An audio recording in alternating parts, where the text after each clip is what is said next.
La carrière de Benyamin Netanyahou, voici des révélations exclusives et édifiantes, dont très peu de personnes ont connaissance, et que la majorité des gens ne soupçonnent même pas.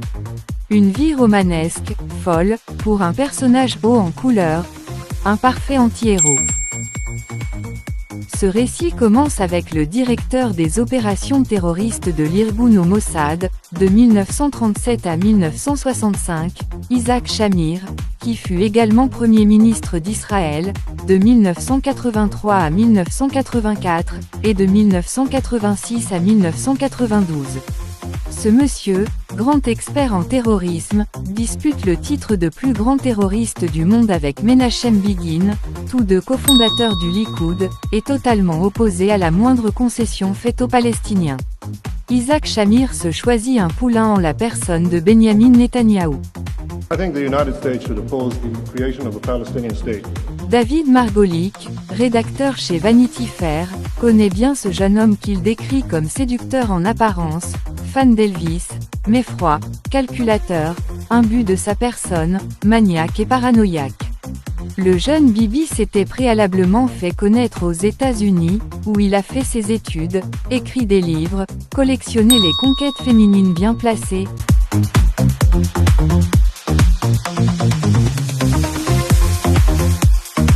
et écumé les chaînes de télévision américaines. Radicalement opposé, comme lui, à toute concession envers les Palestiniens, Netanyahou séduit Moshe Arens, à l'époque ambassadeur d'Israël à Washington. Netanyahou disait à l'époque que son père lui avait donné une feuille de route claire, d'ici quelques décennies, nous prendrons tout aux Arabes, y compris Jérusalem. Isaac Shamir confie à Netanyahou ce même poste d'ambassadeur en 1987, puis le nomme représentant auprès de l'ONU, position dont Netanyahou profite pour faire abroger la résolution selon laquelle le sionisme est une forme de racisme. Bien qu'il ait occupé la fonction de porte-parole de Shamir à Madrid en 1991, la méthode de Netanyahou est un peu différente de celle de son mentor. Sur le plan de la communication à l'étranger, et en particulier aux États-Unis, comme son père Benzion, Benyamin Netanyahou s'attache à désigner le terrorisme arabe, l'OLP en particulier, comme étant au cœur de la terreur mondiale. Because what terrorists do is target the innocent deliberately, and therefore my definition of terrorism is the systematic and deliberate attack, the murder, maiming and menacing of innocents, of civilians, for political goals. You can tell a lot about terrorists, but what happens when they come to power? Those who fight for freedom and come to power do not impose terrorism. Those who do, who fight in terroristic means, end up as being masters of terrorist states. Une stratégie brillante et payante, qui bouleversera le Moyen-Orient, et les idées du monde entier. Pour qualifier le terrorisme arabe, Netanyahou s'appuie sur la prise d'otage du vol Air France 139, le 27 juin 1976, par deux Allemands, Wilfried Böse et Brigitte Kuhlmann, et deux rebelles palestiniens qui voulaient négocier une libération de prisonniers. Benyamin et son frère Yonatan étaient membres de l'unité israélienne Seiré Matkal, qui a mis fin à la prise d'otages. Aucun otage n'est mort, de la main d'un preneur d'otages. Ces derniers en revanche ont tous été tués, 3 otages ont été mortellement blessés par l'équipe d'intervention israélienne. Un otage a été tué par un Ougandais. Et Yonatan, dans l'équipe d'intervention a été touché, et a perdu la vie. Mais on ne sait par qui. Il est communément admis que c'est un Ougandais qui lui a tiré dessus, mais son frère Ido affirme que c'est Wilfried Böse, qui l'a tué. Quoi qu'il en soit, aucun des deux Palestiniens n'est tenu pour responsable. Et ce fut un miracle que les 101 otages restants ont été libérés sans que leur ravisseur les blesse. Et un très bon coup de communication pour Israël. À la suite de cette affaire, Benyamin crée le Yonatan Institute, en souvenir de son frère, et impose cette idée que le terrorisme arabe est d'une idéologie fanatique, dangereuse pour les démocraties occidentales et la paix dans le monde. Il organise des conférences où George Bush père, ancien directeur de la CIA, et George Shultz, ancien secrétaire au Trésor, participent. Netanyahou affirme avoir imposé un tournant dans la compréhension du monde sur le terrorisme et comment y remédier. Il avance une doctrine de Représailles préventives, dont il écrit même un livre. En 1988, Netanyahou est élu député à la Knesset, puis, toujours couvé par la crème des xénophobes israéliens, il devient adjoint au ministre des Affaires étrangères, sous Moshe Arens. Sous ce titre, Netanyahou s'affiche sur les télévisions du monde entier avec un masque à gaz sur la figure, alors qu'en janvier et février 1991, une quarantaine de missiles Scud sont tirés par Saddam Hussein sur Israël. Au final, ces tirs ne feront que 2 victimes israéliennes, avec la précieuse protection militaire des États-Unis. Sur le front palestinien, Netanyahou ne veut pas entendre parler des accords d'Oslo.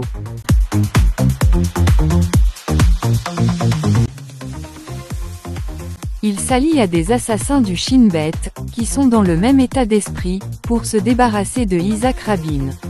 Un homme que Netanyahou ne se gêne pas d'ailleurs de critiquer vivement en public, à des meetings où on entend, je cite, « Mort à Rabin, chien d'Arafat ».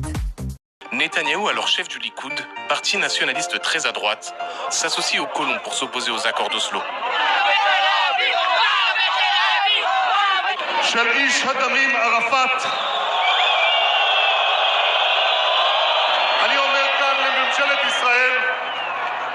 שמתרפסת בפני האיש הזה. אני אומר לה בשם הציבור הגדול הזה, אנחנו כאן כי לעולם לא ניתן לחלק מחדש את ירושלים. Mais comment a-t-on assassiné Rabin?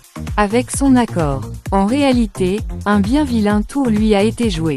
Tout d'abord, il faut dire que les accords d'Oslo sont une escroquerie. Il n'a jamais été question, même pour la gauche israélienne, d'accepter un État palestinien. Il s'agissait plutôt de faire gérer par une autorité palestinienne, quelques bastions arabes sur le territoire. Durant les négociations, Rabin négocie, en position de force, face à Arafat, sous l'autorité de l'arbitre américain. Mais Bill Clinton était tenu par les chantages au scandale sexuel qu'on lui avait provoqués. En effet, dès les années 90, il avait bénéficié des services d'Epstein, le proxénète pédophile, que Lynn Forrester de Rothschild lui avait personnellement recommandé. Say former President Bill Clinton is going to be identified as one of several John Does named in previously redacted documents related to convicted pedophile Jeffrey Epstein. Alexandria Hoff joins us now with more on this developing story. Hey, Alex. Hey, Griff. Yeah, and Clinton is not the only big name expected to be released in this. Currently, within the hundreds of pages of sealed court filings related to Epstein, there are more than 150 individuals identified only as John or Jane Does, but the legal masking is about to come off. Last month, a Manhattan federal judge ruled that there was no justification to continue to have documents sealed in the settled case involving an Epstein accuser and the convicted sex offender's now jailed associate Ghislaine Maxwell. The documents are expected to be unredacted and released as early as tomorrow, and among those named, former President Bill Clinton. That's according to ABC News, which notes that the 77-year-old is mentioned more than 50 times within the lengthy court text.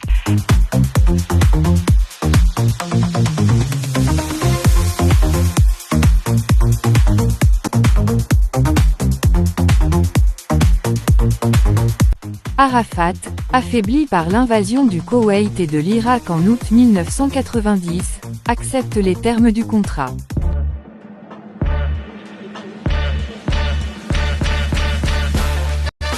If you take away the Soviet Union and its chief proxy, the PLO, international terrorism would collapse. Cependant, malgré la très bonne volonté d'Arafat, cet accord était déjà inacceptable pour beaucoup d'acteurs israéliens de poids, et pour une grande partie de l'opinion publique israélienne. Il faut dire que le visage de la citoyenneté israélienne avait bien changé, depuis que Netanyahou avait ardemment négocié, quelques années plus tôt, pour que les Juifs issus de l'Union soviétique puissent faire massivement leur alia en Israël. Pour quelle raison? Parce que c'était un électorat réputé très à droite, et même à l'extrême droite. Alors que Netanyahou, qui est depuis 1993, le plus jeune patron du Likoud de l'histoire d'Israël, chauffe à blanc des manifestations de plus en plus radicalisées, contre Rabin, d'autres acteurs passent à l'offensive, 2 types d'offensives sont préparés. La première a consisté à provoquer les Palestiniens. Des assassinats de responsables palestiniens et des massacres sont orchestrés à des dates clés, pour faire sauter le processus de paix. De son côté, le Hamas, financé avec l'appui d'Israël, déclenche des attentats, avec le même objectif. We were asked by the Americans if we could talk to Hamas to make them participate in the election which happened in Palestine. Mais le 28 septembre 1995, les accords d'Oslo sont quand même signés. En 1993, un processus de paix est engagé entre Yitzhak Rabin, premier ministre israélien issu de la gauche travailliste, et Yasser Arafat, président de l'autorité palestinienne. Ce sont les accords d'Oslo. À ce moment, Rabin, conscient de sa perte de popularité, en raison des accords d'Oslo et des attentats, consent à une entourloupe qui va lui coûter la vie. Le 4 novembre 1995, un faux attentat est organisé, avec un faux auteur en la personne de Yigal Amir, un militant d'extrême droite. Un pistolet avec des balles à blanc lui est fourni, un photographe est posté à un endroit stratégique, et après un discours, Yitzhak Rabin s'entend dire, je cite, « Ça y est, ça commence ». Le faux attentat était prétexte à un vrai. Les opposants à la moindre concession faite aux Palestiniens ont orchestré l'assassinat. Mais Yigal Amir est arrêté pour de vrai, malgré le fait qu'il clame qu'il a tiré à blanc, et Rabin, qui monte en pleine santé dans sa limousine, se trouve plus tard nez à nez avec un agent du Shin Bet, Yoram Rubin, prétendument garde du corps, qui lui tire dessus à bout portant. Madame, Monsieur, bonsoir. Le Premier ministre israélien Yitzhak Rabin a été assassiné ce soir à Tel Aviv. Quelques minutes après l'attentat, l'assassin vient d'être maîtrisé. C'est l'homme à la chemise bleue plaqué contre le mur par les policiers. C'est en tout cas les conclusions d'un journaliste d'investigation très réputé et respecté en Israël, Barry Shamish, qui s'est éteint en 2016. Emmenant bien des secrets avec lui. Abraham Dichter, numéro 2 du Shin Bet à l'époque, deviendra quelques mois après le drame, le chef des services secrets du Shin Bet, nommé par, devinez, Benjamin Netanyahou. Les examens médico-légaux de Rabin, contredisant la version officielle, ne seront jamais pris en compte. Yigal est condamné à la prison à vie. Avi Dichter sera récompensé par Netanyahou, lui qui a soif de pouvoir politique passera de député à ministre de l'Agriculture, couvrant les traces de son maître, y compris quand l'immense scandale antidémocratique de la refonte judiciaire éclatera en 2023. Mais revenons en 1995. Shimon Peres prend temporairement l'intérim du pouvoir. Il poursuit la négociation avec Arafat, le ton s'est un peu durci. Arafat se braque. Quelques mois après, en mai 1996, c'est Netanyahou qui est élu. Clinton le somme de poursuivre les négociations, mais Netanyahou est clair, il n'en veut pas. נופל עליהם איזה כתר כזה שממסמר אותם לאיזו התנהגות שונה.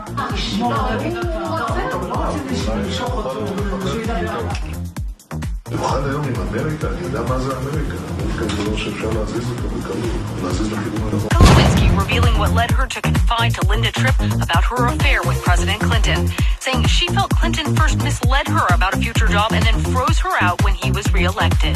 I have this nagging insecurity. Maybe he just did all of these things his last 6 months because he was trying to keep me quiet during the election.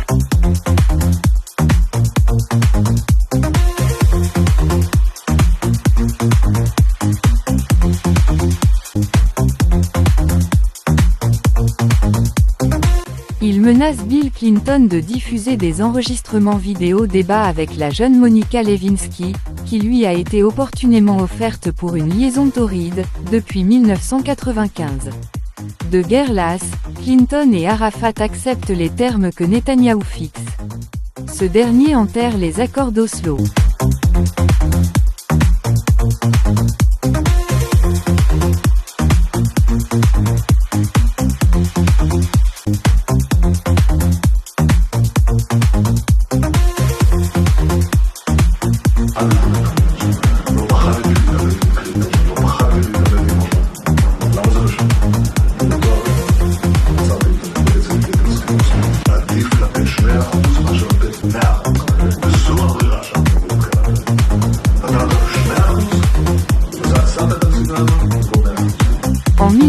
1999, Netanyahou est battu aux élections par son ancien collègue de l'unité spéciale anti-prise d'otages, Ehud Barak.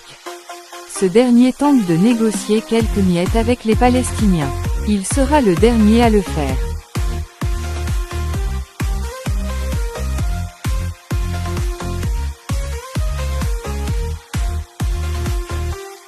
Pendant ce temps, Netanyahou quitte la direction du Likoud, il se met au vert.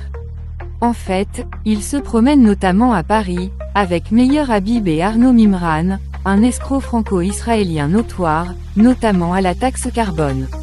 Condamné également pour l'enlèvement, la séquestration et l'extorsion de fonds sur un financier turco-suisse, et croupissant actuellement dans une prison française, contrairement à ses acolytes, Arnaud Mimran balance. Dès l'an 2000, les trois compères mènent la grande vie, à Saint-Tropez, Monaco et même à Miami. Mimran arrose généreusement Habib, Netanyahou, et sa femme Sarah, avec l'argent du contribuable français, et profite de son réseau d'influence, y compris avec le retour au pouvoir de Netanyahou en Israël. Ce dernier ne se privera pas non plus d'accepter des pots de vin en Israël de la part de riches hommes d'affaires, de responsables médias en échange de services divers, y compris de législation favorable. Mais revenons en 2000.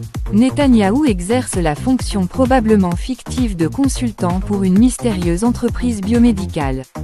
Son PDG et fondateur est un grand ami de Netanyahou, Zvi Marom, ancien lieutenant de la marine israélienne. L'armée israélienne est une cliente privilégiée de cette petite entreprise déjà cotée en bourse.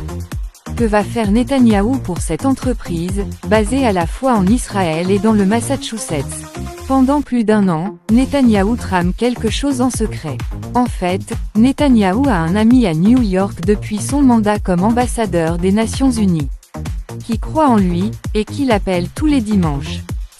Well, I was getting this question in the 1990s, and I said that the West really doesn't understand militant Islam. So I wrote a book in 1995, and I said that if the West doesn't wake up to the suicidal nature of militant Islam, the next thing you'll see is the militant Islam is bringing down the World Trade Center. Nations, democracies don't go to war easily, and they usually debate and argue before they do. Sometimes they have to be bombed into going to war. Cet ami est le milliardaire Larry Silverstein, qui vient d'acquérir les tours du World Trade Center. Problème, ces tours sont gorgées d'amiante, et Larry n'a pas les moyens de les désamianter. Il les voulait tellement, ces tours, qu'il n'a pas vu qu'il s'était fait rouler par Lewis Eisenberg. L'idée venait-elle de Bibi? Immédiatement après l'acquisition des tours jumelles, en juillet 2001, Larry Silverstein renégocie avec force leur contrat d'assurance. À ce moment-là, George Bush fils est à la tête des États-Unis. 4 espions israéliens sont découverts jubilant à la vue des tours jumelles qui s'effondraient. Did you know about the Israelis arrested on 9/11? Did you know that at the time Mossad had an urban moving company as a front? They were seen by New Jersey residents on September 11th, seemingly celebrating the fall of the World Trade Centers and photographing themselves in front of the wreckage. But particularly in the Middle East, millions of people believe Israeli agents were involved in the attack. And they claim there is a basis for their suspicions. Moments after the planes hit the World Trade Center, eyewitnesses reported seeing a group of young men apparently celebrating. I grab my binoculars and I'm trying, to look at the Twin Towers. But what caught my attention, down there, I see this van parked. And I see 3 guys on top of the van. They seem to be taking a movie. And I could see that they were like happy. They're laughing. They didn't look shocked to me. Over 2 months of interrogation began. The FBI discovered the men weren't from Al-Qaeda. They were Israelis. An enduring conspiracy theory began, that they were Israeli field agents who'd uncovered the 9/11 plot in advance. Channel 4 traveled to Israel and spoke to 3 of the 5 men arrested that day to hear their side of the story. One of the neighbors gave a call to the feds and tell there is a white van with 5 Arab people. As you see, I'm blonde, blue eyes. I don't know nothing about what to say. What I told them, that I'm just a tourist from Israel, I'm Jewish. Told interrogators they were working for Urban Moving, a shipping and storage firm run by an Israeli businessman, who often employed Israeli students without work permits. The men say there was an innocent explanation for what was found in the van and their behavior on 9/11. They were, they say, simply on a working holiday. Their boss at Urban Moving, Dominic Suter, was questioned by the FBI, but then disappeared back to Israel. It left lots of unanswered questions and fueled suspicion about the 5 men. Investigators seized the firm's computers, and the investigation took on a new urgency with multiple lie detector tests. The FBI wasn't satisfied. Channel 4 has learnt from intelligence sources that some of the men's names were already known to American counterintelligence. Paul Kurtzberg admitted serving in an Israeli army anti-terrorist unit. He refused to take a lie detector test for 10 weeks. I was serving in a special unit in the army, and it's not a big secret or something like that. But there are things that I have to keep to myself, as loyal to my country. Tuval Aviv is a counterterrorism advisor to the US Congress, but was once a spy for Israel's secret service Mossad. He says Urban Moving was a front company for Israeli intelligence. Pire, un réseau de 200 espions israéliens est découvert, peu de temps après. Mais aucune poursuite n'est engagée contre eux. Les chiens de la police détectent pourtant la présence de poudre dans la camionnette des 5 excités.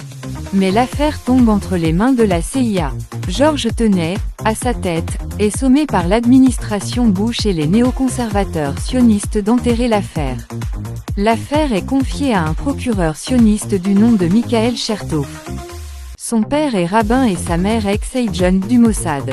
Malgré les échecs au détecteur de mensonges, les 4 excités israéliens sont remis dans un avion pour Israël en quelques jours. Personne ne se souciera que l'un des terroristes à bord du vol UA-93, Ziad al-Jarrah, avait un cousin qui a espionné pour le Mossad.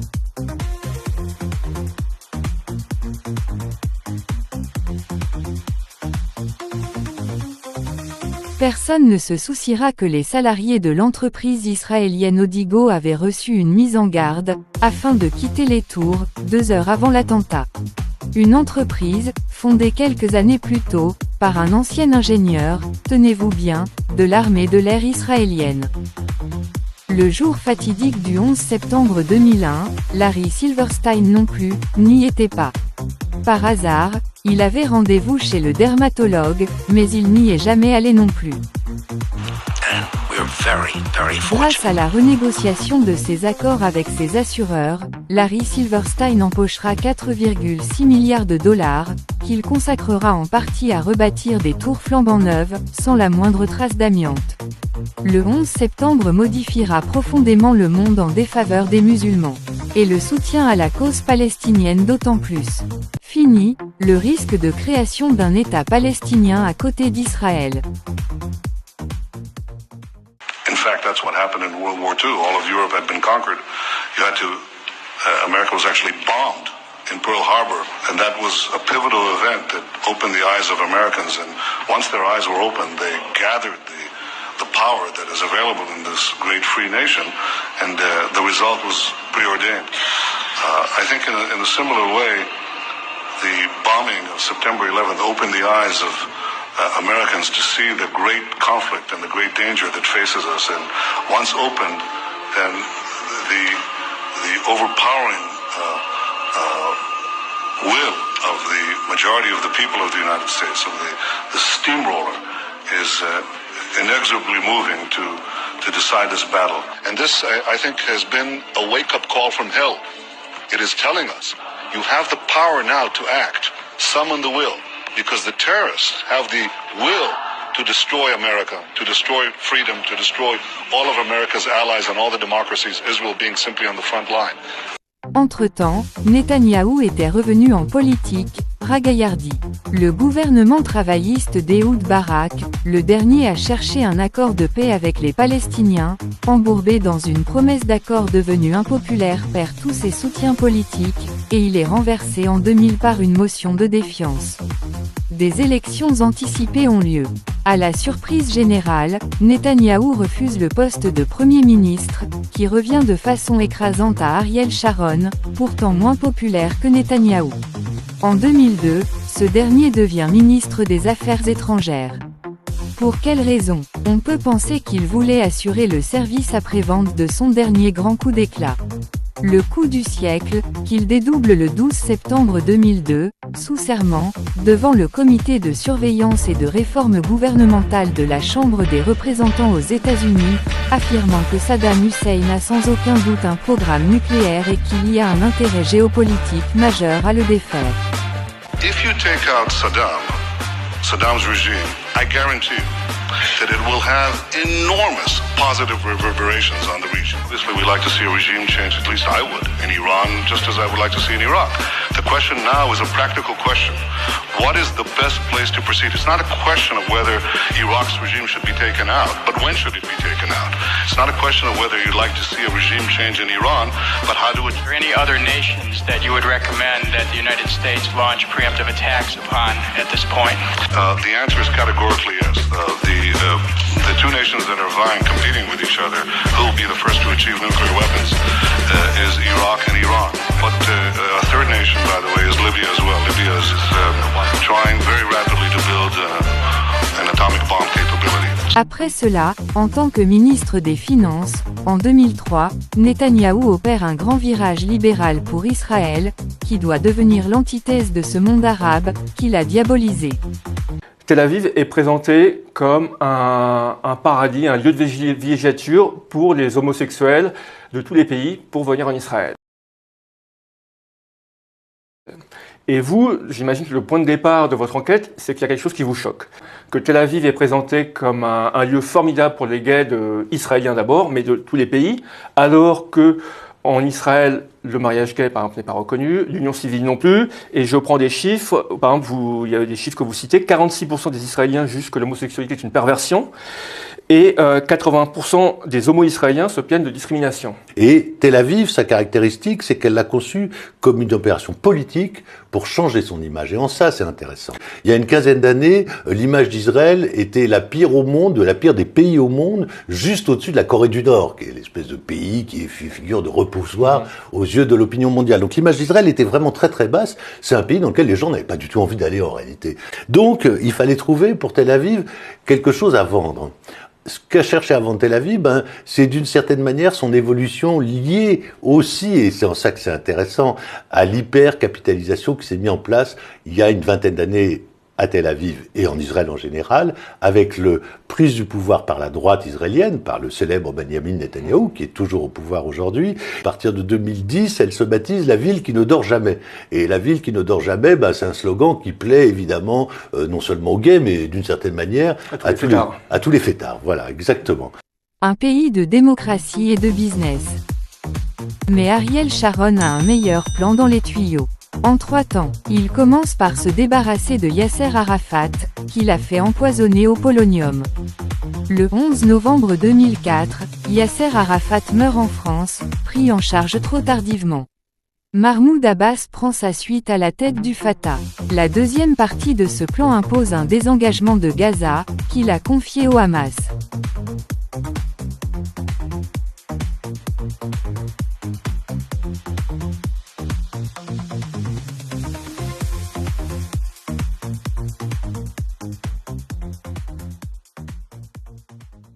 It was with a heavy heart that the government of Israel made the decision regarding disengagement, and the Knesset did not easily approve it. It is no secret that I, like many others, believed and hoped that we could forever hold on to Netzarim and Kfar Darom. However, the changing reality in this country, in the region and the world required another reassessment and changing of positions. Gaza cannot be held onto forever. Cette mesure, conciliante en apparence, a beaucoup plu à l'électorat soi-disant de gauche, mais contrarié par les attentats du Hamas depuis Oslo. Les attentats ont immanquablement continué à se multiplier, pour saboter les processus de paix malhonnêtes.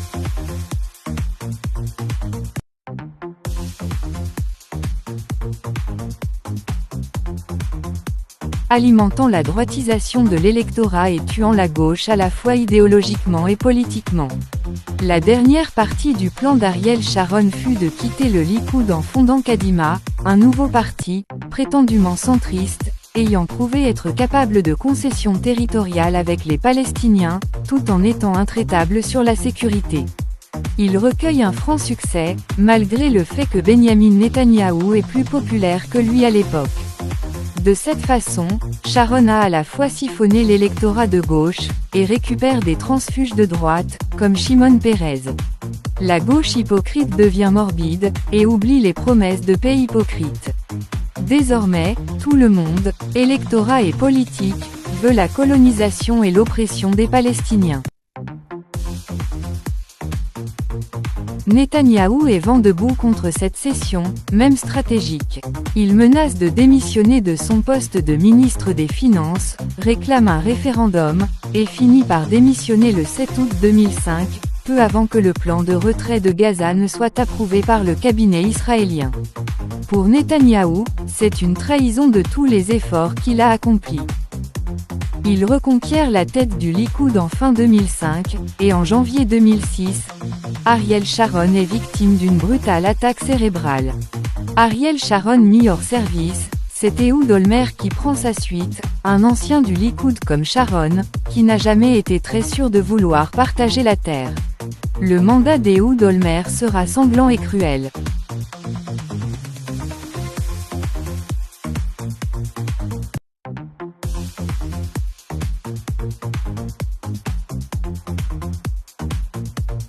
Du côté palestinien, Mahmoud Abbas essaie d'obtenir un État palestinien auprès de l'ONU, et en négociant avec le Hamas. Mais Israël sabote les pourparlers et entre en guerre contre le Hamas et le Hezbollah au Liban. Le mandat d'Ehud Olmert, qui aurait dû se poursuivre après la mort d'Ariel Sharon, est écourté, en raison des poursuites pour corruption. Olmert sera condamné plus tard. Quoi qu'il en soit, ces nouvelles élections anticipées ouvriront le champ au retour de Netanyahou aux affaires en 2009. Ce dernier récupère enfin le pouvoir et s'arrange pour ne plus le quitter. La démocratie israélienne, déjà très imparfaite, sera encore plus mise à mal par des lois comme celle de l'État-nation juif et celle de la refonte judiciaire.